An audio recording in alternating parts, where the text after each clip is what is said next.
Mu kiro ekikeesezza olwaleero ekibinja ky'abantu 15 kisitudde okugenda mu nsi entukuvu Isirayiri okulamaga. Ekibinja kino kisimbudde wano ku Christianity Focus Center e Mengo Kisenyi ng'era bano basoose kusaba olugendo lwabwe okulutambuliza ku Mukama. We thank you very much for this opportunity in life.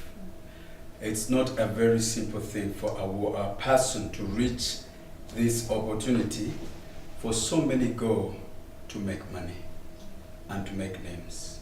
But this time, we are going to meet the land which you promised the Israelites and you gave to them, the land of the Bible. We thank you for this opportunity.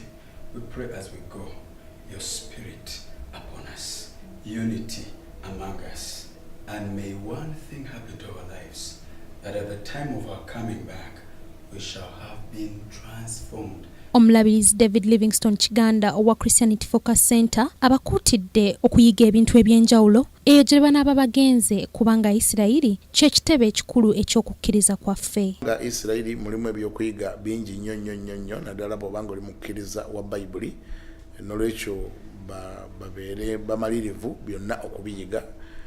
Waliwo ebimu nga byakuyiga buyizi just kugaziya byafaayo byabwe, ate ebimu nga bijja n'okwongera kukkiriza kwabwe. Kandi ne batuukayo tubakubiriza babeere observant ekimala, bye balaba babigatte ku Bayibuli gye basiŋŋaaniddwa nga bamanyi. Kiganda atubuulidde ebigendererwa ebiri mu kulamaga kuno ng'era buli akkiriza mu Kristo asaanye okulamagako Isirayiri. Luno ekirututegesa tugenderera okuyamba abagoberezi ba Kristo oba okutwaliza wamu abantu abakkiririza mu Bayibuli, baleme kukoma ku kugisoma busomi naye bagende bagirabeko. Ekyokubiri kwe kufuna omukisa omuntu okutambulirako Yesu gye yatambulira. Abalamazi batubuulidde bye basuubira okufuna mu lugendo luno. Mu lugendo luno olutukuvu kwe kulaba Bayibuli mu buliwo. Before I reach any other country, nakisalawo nengamba sigenda mu nsi ndala yonna sooka Isirayiri. Tisitiisa okusaba nga buli wengenda afukamira asaba. Oba nga mbadde nsaba eno naye ate nga ntuuse wali nja kusaba nnyo. Sabira eggwanga kutwaliza awamu n'abantu abalirimu Mukama asobola okutukyusa. Okusabira obutebenkevu mu ggwanga lyaffe lino. Nawe nga bw'olaba embeera zonna ezigenda mu maaso.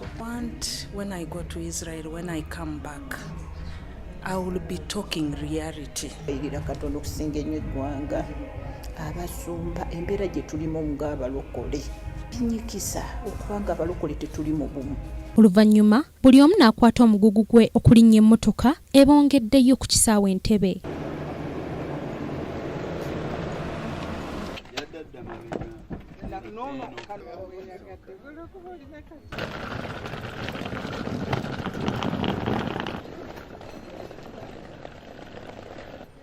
Ekibinja kino kikulembeddwamu omulabirizi Patrick Musoke ng'era bagenda kulambula ebifo ebyenjawulo omuli omugga Yorodaani, ekibuga Kaperenaumu, entaana ya Yesu, Yeruzaalemu n'ebifo ebirala eby'enkizo. Tubaagaliza olugendo olulungi. Ku lwa Kingdom TV, Madrid Nabukeera ne Kibwika Steven amalindirire.